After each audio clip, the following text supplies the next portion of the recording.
Master, the tempest is raging, the billows are tossing high.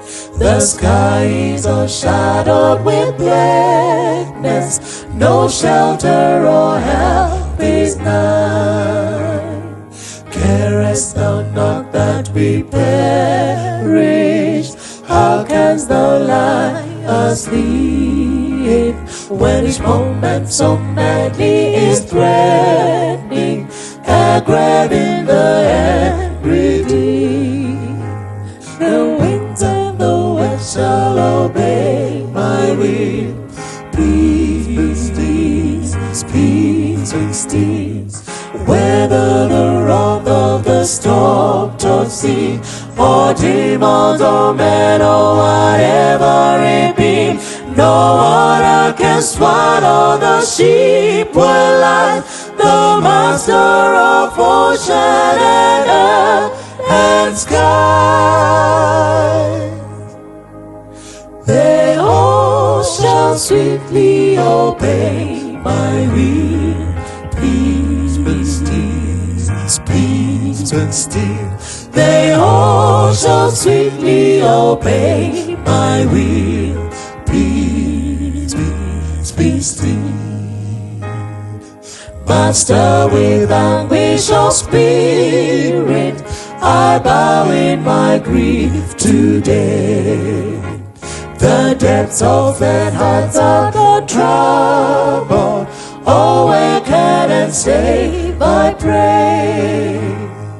Torrents of sin and of anguish sweep all my sinking soul, and I perish, dear Master. Oh, hasten and take control. The winds and the waves shall obey my will.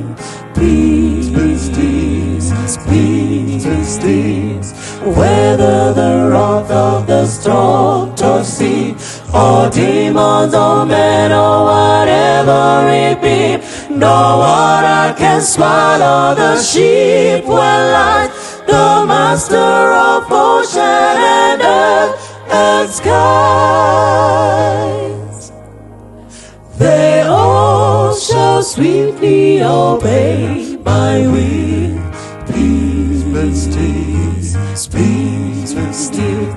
They all shall sweetly obey my will.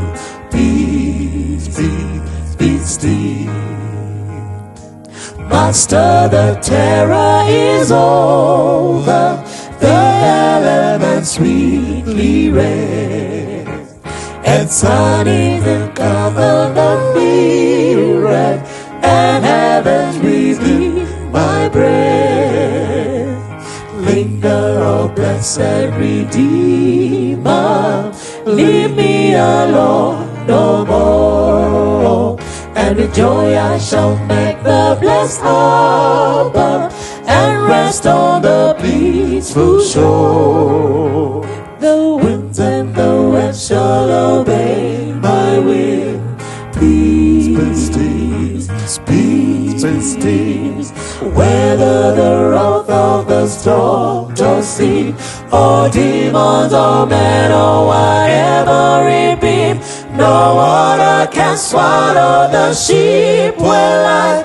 The Master of ocean and earth and skies,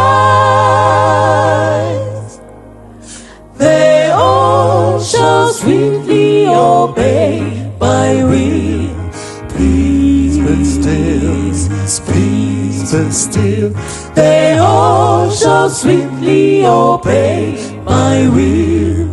Peace be still.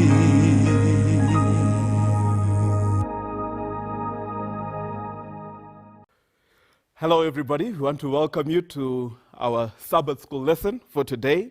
We are continuing to study the book of Isaiah. That's our study for this quarter. And this week, our title is When Your World is Falling Apart. We look at the disastrous reign of a king by the name of Ahaz, King Ahaz. There is a story that's told here about a family that were driving home from church. As they got into their driveway, they noticed their pet bird was flying frantically across their yard. As they tried to see what was going on, they realized that the birds had escaped from their cage. The neighbor's dog had also escaped from next door, and the dog had caught one of their birds. So they quickly tried to rescue the bird from the dog. In doing this, unfortunately, the bird died in the arms of its owner. But when this happened, one of the other pets, a duck, looked and saw the owner holding a dead bird. This duck assumed that this death had been caused by the owner. And for a long time, this duck became very uncomfortable with the owner. Many a times, we can be exactly the same. We can look at God suspiciously, thinking that He is the cause of our demise. I want to read our memory text for this week, Isaiah chapter 7 and verse 9. It says, "If you do not believe, surely you shall not be established." If you do not believe, surely you shall not be established. Danger from the north. Isaiah chapter 7 from verse 1 through to verse 9 outlines some of the danger that was facing the king of Judah, King Ahaz. I'm going to read a few of the verses. I won't read the entire passage, but I would encourage you to do that at home. Isaiah chapter 7 and verse 1, it says, "When Ahaz, son of Jotham, the son of Uzziah, was king of Judah, King Rezin of Aram, the son of Pekah, the son of King Ramaliah of Israel, marched up to fight against Jerusalem, but they could not overpower it." All right, so what's going on here? Uzziah's grandson, Ahaz, is now on the throne. Ahaz became a very wicked king. He turned people away from their worship of God. He was a very weak king as well. He was a very unstable king. And the neighbors around, they were two very close neighbors to Ahaz. One of those neighbors was Syria. The other neighbor was Israel, the northern kingdom. These two kingdoms decided to go and fight against Ahaz. What made them do this was because they initially asked Ahaz to join them and fight against Assyria. Ahaz refused. So they decided to come and fight him.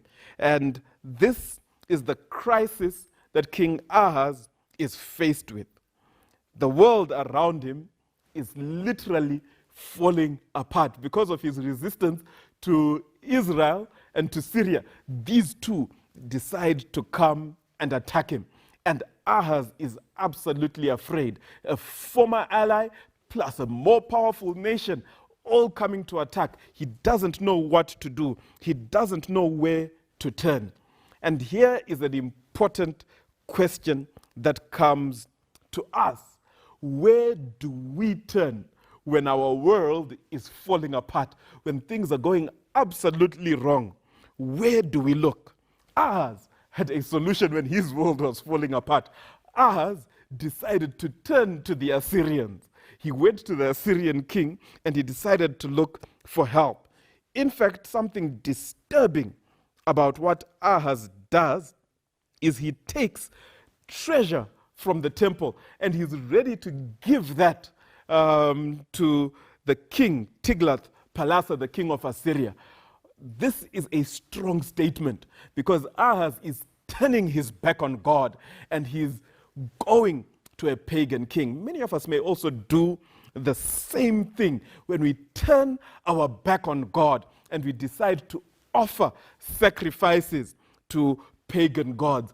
Tithes and offerings is a good way that we violate or that we follow the same thing that Ahaz did. When you take your tithe and you give it to any other god, whatever you're giving your tithe to, that becomes your God, and you're turning your back on the God of heaven. Fortunately, this is not a stewardship seminar, so we don't have enough time to unpack that theme and the sin of Ahaz.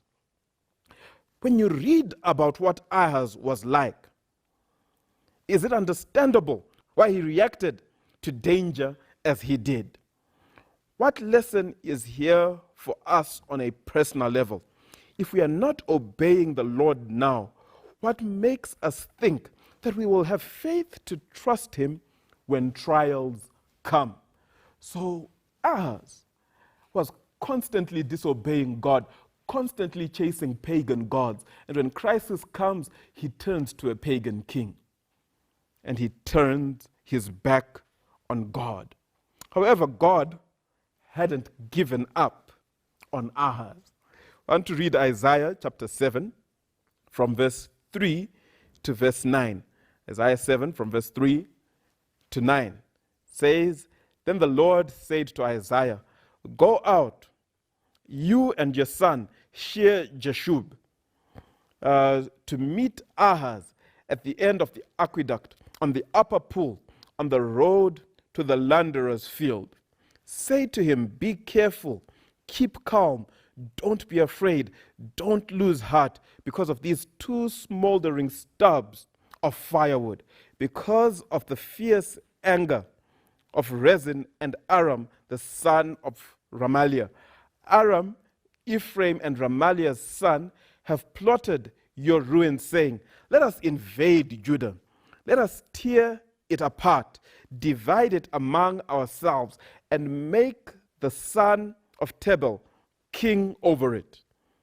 Yet this is what the sovereign Lord says. It will not take place. It will not happen. For the head of Aram is Damascus, and the head of Damascus is only Rezin. Within 65 years, Ephraim too will be too shattered to be a people. The head of Ephraim is Samaria. The head of Samaria is only Remaliah's son. If you do not stand firm in your faith, you will not stand at all. So God sends an interception to this wicked king Ahaz, to this weak king Ahaz, to this undeserving king Ahaz, and he says, don't worry, I will take care of your enemies. This is a testament to the amazing grace of God. The son of Isaiah is asked to take his son with him. His son's name is Shear-Jashub, which means there will be a remnant. A remnant will remain. So God is already speaking to the king in a prophetic way. God is speaking to the king to say, don't worry about what is going to happen. All you need to do is return to God. Turn your heart back. You turn, you repent, and something great is going to happen. And the Bible tells us that Isaiah goes and he intercepts the king before he goes to the Assyrians. And he tells him, the enemies you are worried about in 65 years, they will no longer be nations anymore. This is an amazing testament to God's grace and his love, even for a sinful king. Look at the last section of Isaiah 7, verse 9. Why are faith and belief so important in order to be established? Established in what? How does this principle apply in Christian life? So God tells Uzziah that if you believe, if you will not believe, you will surely not be established. Belief helps us to be established, not only in the things of this world, but also established in our faith, established even for eternal life. Another chance. The king, when he hears this, still persists in his plan to go and ask the Assyrians. And the Lord comes to him again. And this is what we find in verse 10 to 13. So the first time God speaks to him, then he still resolves, I'm still going to ask the Assyrians for help. And God comes to him again. Says, again the Lord spoke to Ahaz, ask the Lord your God for a sign, whether in the deepest of the depths or in the highest of the heights. But Ahaz said, I will not ask, I will not put the Lord to test. Then Isaiah said, hear now, house of David, is it not enough to try the patience of humans? Will you try also the patience of God? Isaiah seems to be saying,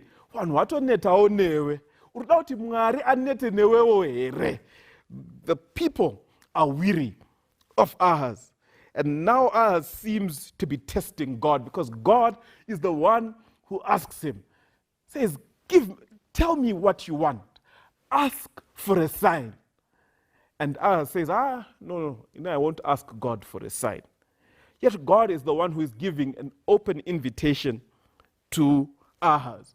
By doing this, Ahaz is actually saying that I don't want to have anything to do with God.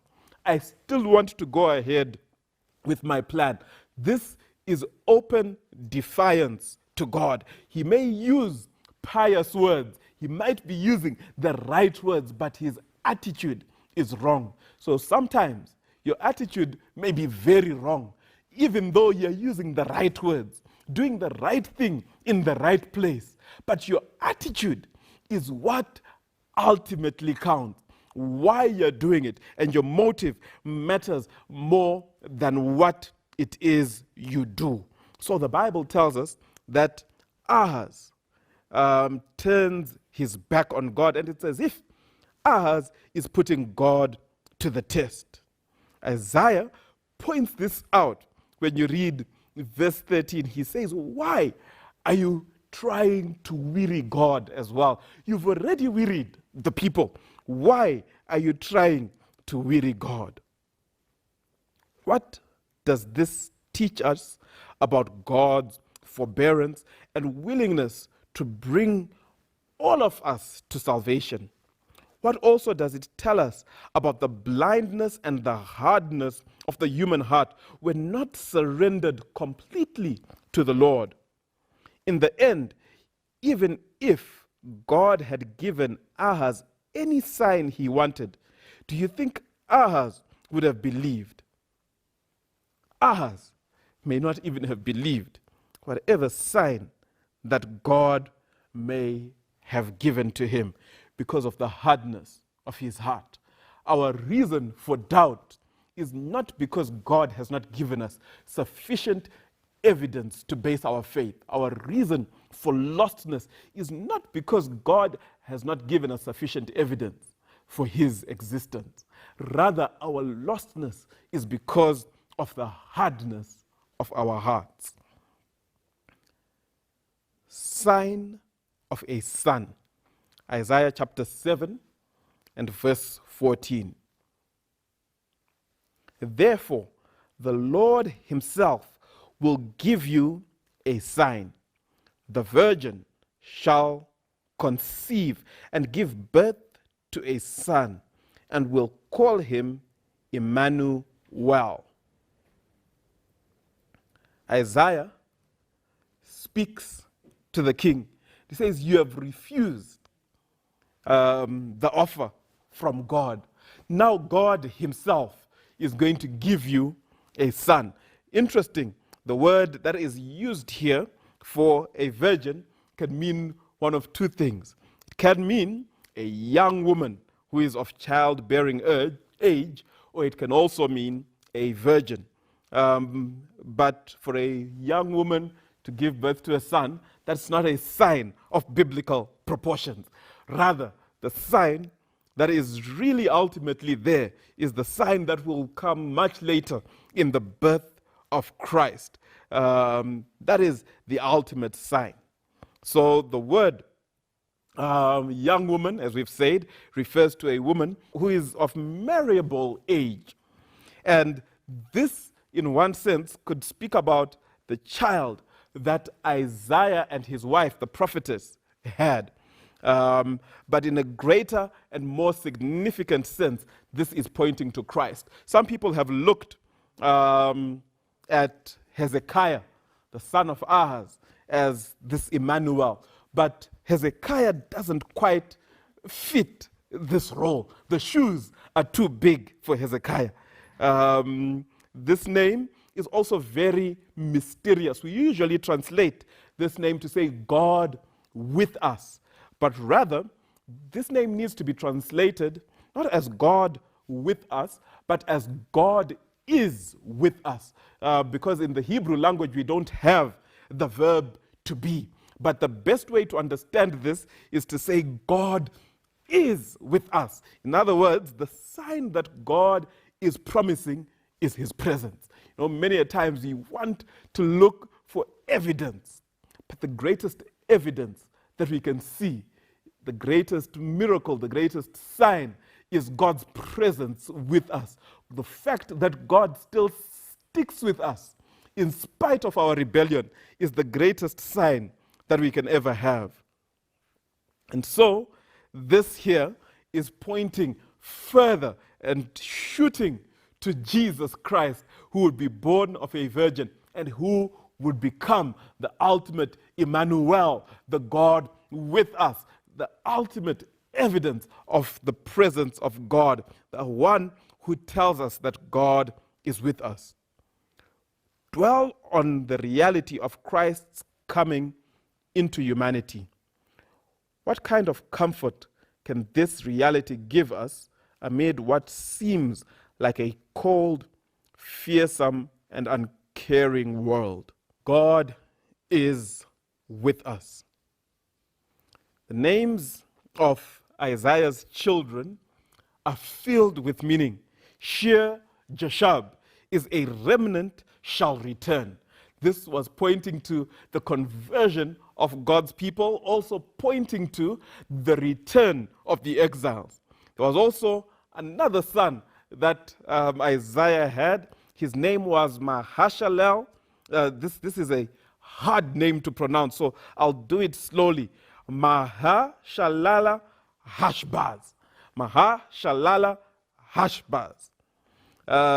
This name means that the plunder is swift and the prey is speedy. So this was pointing to the plunder that would take place in the nation of Israel. The name of his children is prophetic in meaning.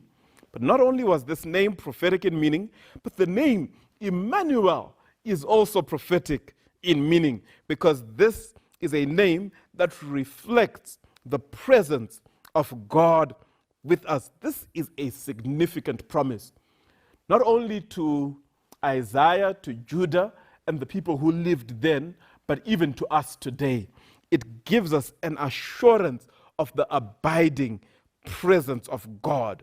It's not just an abstract name or a description, but really this is a promise in whatever situation we are going through, that God is with us. There is no mountain that's too high to separate us from the abiding presence of God. His love is so intense that God is with us when we go down into the depths of sin. God still loves us. God still cares for each of us. This is the emphasis of this name.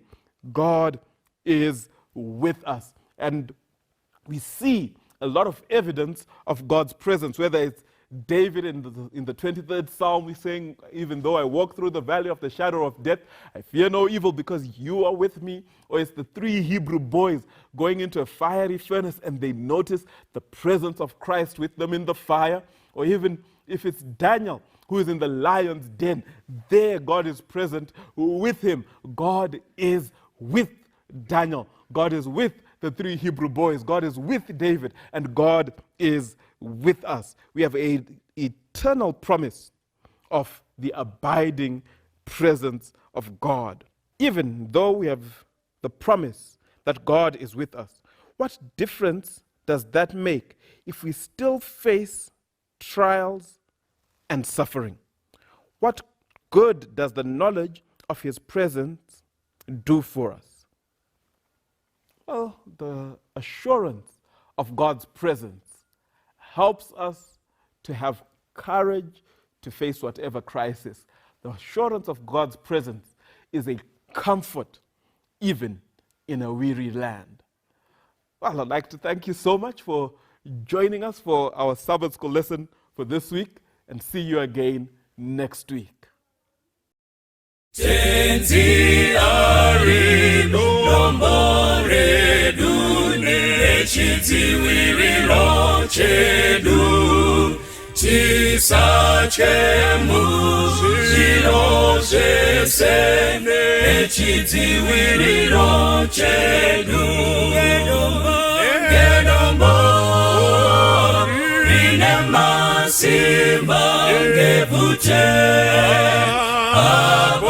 abotaneta ngewedu kutungamira nechidziwiriro chedu futeredu masikati nechidziwiriro chedu mekupenya pausiku nechidziwiriro chedu ngedombo rine masimba ngevute abotaneta ngewedu kutungamira nechidziwiriro chedu champupuri chatinera nechidziwiriro chedu kuna Mwari taponeswa nechidziwiriro chedu ngedombo rine masimba ngevute abotaneta ngewedu kutungamira nechidziwiriro chedu o Mwari bakoredu nechidziwiriro chedu kubatsiri muri pedyo nechidziwiriro chedu ngedombo rine masimba ngevute abotaneta ngewedu kutungamira nechidziwiriro chedu ngedombo rine masimba ngevute abotaneta ngewedu kutungamira nechidziwiriro chedu ngedombo rine masimba ngevute abotaneta ngewedu kutungamira nechidziwiriro